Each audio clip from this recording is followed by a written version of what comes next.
Estado. E o assunto do Bom Dia agora é saúde. Recentemente, a cantora Lecha e a atriz Cléo Pires descobriram o mesmo problema de saúde, a tiroidite de Hashimoto, que é um tipo de doença autoimune.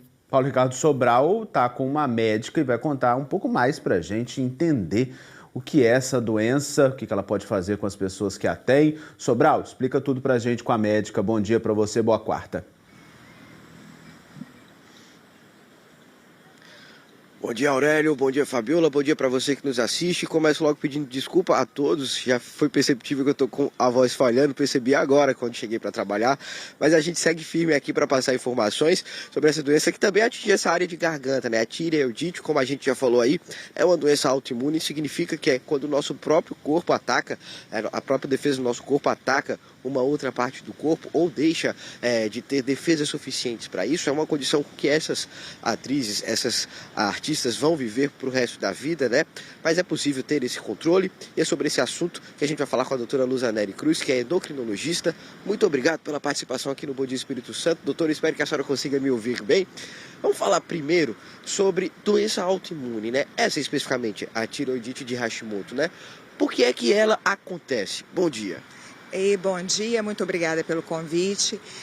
A tireoidite de Hashimoto é o nome abreviado, né? O nome dela completo é tireoidite linfocítica crônica autoimune de Hashimoto. Então, por que esse nome? Toda vez que a gente tem esse final "ite", quer dizer que alguma coisa está inflamada.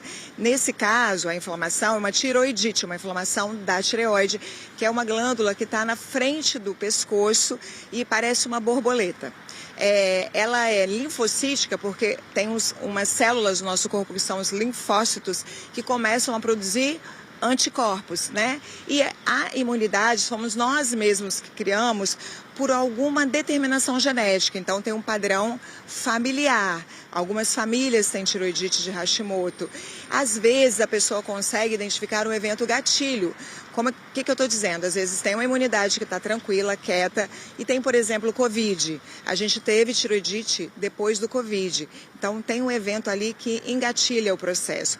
É crônica, pelo que você falou. É um processo que é de uma vida inteira, né? A pessoa vai seguir com esse processo. E Hashimoto foi quem deu o nome, né, à síndrome. A tireoidite de Hashimoto, então, ela é, por si, assintomática. A pessoa pode, algum exame geral, ela pode descobrir, mas ela só vai dar sintomas se ela evoluir para uma doença chamada hipotireoidismo. Aí o hipotireoidismo, sim, é uma doença que vai ter cansaço, queda de cabelo, aumento do peso, edema, que são os inchaços, alterações articulares, alteração da memória, alteração do intestino. Provavelmente, então, essas artistas em questão, além da tireoidite de Hashimoto, elas evoluíram com hipotireoidismo.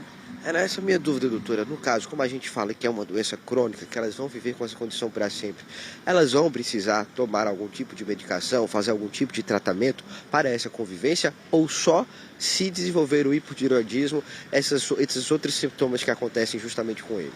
Então, existem duas situações que a gente trata a tireoidite de Hashimoto. Quando ela evolui para o hipotireoidismo, e aí tratar vai mudar demais a vida da pessoa, melhora muito a qualidade de vida. E uma outra situação é em grávidas, independente de evoluir para o hipotireoidismo ou não.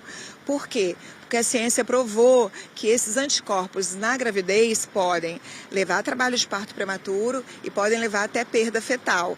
Então, independente do status da tireoide, como a gente sabe se a tireoide está funcionando bem ou não? Através de um exame chamado TSH e T4 livre. Como que a gente sabe se a gente tem tireoidite de Hashimoto ou não? Através de um exame chamado anti-TPO e anti-tireoglobulina.